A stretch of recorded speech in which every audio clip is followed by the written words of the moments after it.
Thanks for joining us. I'm Anna Myler with the WBZ News Update. Our top stories: the MBTA Red Line is shutting down from the JFK UMass station through the Ashmont and Mattapan stations. The closure will be in effect until October 29th. The T says the closure is needed to perform major track improvements, which would take 6 months to complete if the job were confined to nights and weekends. Boston police are searching for the person who shot and killed a man in broad daylight yesterday. Police say the victim was found just after 2 p.m. with multiple gunshot wounds on Corona Street in Dorchester. Investigators are asking anyone with information to give them a call.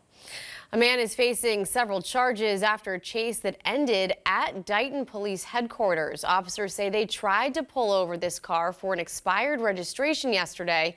The driver allegedly then took off down Route 138 in Dighton before hitting a guardrail right outside the police station. The driver was hurt but refused medical treatment.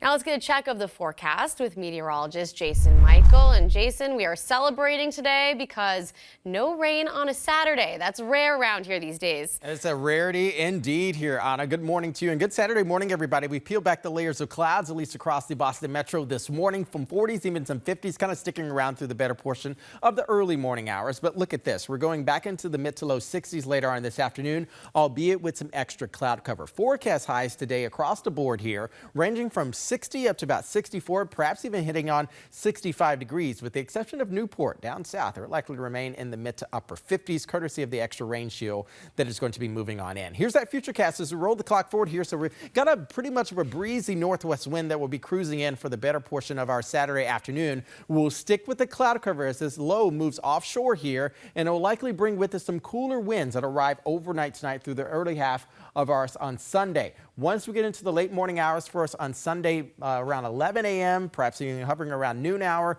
we'll have a due north wind coming on in, and we'll add a little bit more clouds and a mix of sunshine to move back in as well. But again, a mainly dry weekend forecast. Here's the next 7, staying in the low 60s for Sunday and Monday. Back into the upper 50s we go with a rain chance early, courtesy coming off the heels of Monday night, and then we start to make a break for it. Mid to upper 60s expected by Thursday and Friday of next week. It's going to be relatively great across the region, but also remaining dry. All right, Jason, thank you. I'm Anna Myler. This has been a WBZ News Update. Have a great day.